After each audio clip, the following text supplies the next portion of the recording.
எனக்கு தெரிஞ்ச ஒருத்தர் நம்ம குளத்துல பெரிய வகை மீன்கள் இருக்கிறதாவும், அதுவும் கட்லா, ரோகுங்கிற மாரி பெரிய பெரிய மீன்கள் இருக்கிறதா என்கிட்ட சொல்லி என்ன உசுப்பேத்தி விட்டுட்டாரு. இந்த வார்த்தைய கேட்டு சும்மா இருக்க முடியுமா? அதனால நானும் என் நண்பனும் வீட்டிலேயே ஸ்பைடர் கொக்கிகளுக்கான செட்டப்ப தயார் செஞ்சுட்டு மீன் பிடிக்க கிளம்பிட்டோம். அதுவும் கொக்கிகள் ரொம்பவும் கூர்மையா இருக்கிறதுனால அத குத்தும்போது கண்டிப்பா நமக்கு கவனம் வேணும். அதனால முதல் தூண்டிய நானும், 2வது தூண்டிய என் தம்பியும், 3வது தூண்டிய என் நண்பனையும் வீச சொல்லியிருந்தேன். இதுல யாருக்கு பெரிய மீன் மாட்டுதுன்னு அவங்களே ஒரு போட்டிய சொல்லியிருந்தாங்க. வாங்க பாப்போம் யாருக்கு பெரிய மீன் மாட்டுதுன்னு.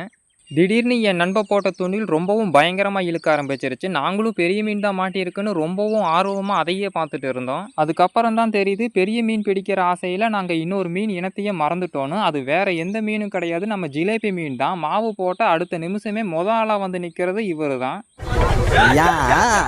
இப்போதைக்கு ஜிலேபி மீன் மாட்டினாலும் பெரிய அளவுல இருக்கிறதுனால என் நண்பன் தான் முன்னிலையில இருக்கான். பொறுத்திருந்து பார்ப்போம் நம்மளுக்கும் பெரிய மீன் மாட்டி அவரை தோக்கடிக்க முடியுமான்னு.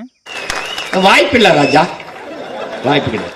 எனக்கும் பெரிய மீன் மாட்டிடாதான்னு வானத்தை நோக்கி கத்துனதுல பெரிய ஓட்டை ஒன்று விழுக ஆரம்பிச்சிருச்சு. அந்த ஓட்டையில வெளிச்சத்தை வரதை பார்த்தா நான் கூட கடவுள் தான் கண்ணை திறந்துட்டாருன்னு நினைச்சேன். அதுக்கப்புறம் தான் தெரியுது சுத்தி முத்தியும் காத்தடிக்கிறதுல ஏதோ பயங்கரமா ஒன்று நடக்க போகுதுன்னு. அடிக்கிற அவ்வளோ காத்துலையும் கடைசியா மாட்டின அந்த மீனை எடுத்துட்டு நாங்க அந்த இடத்த விட்டு ஓடி வந்துட்டோம்.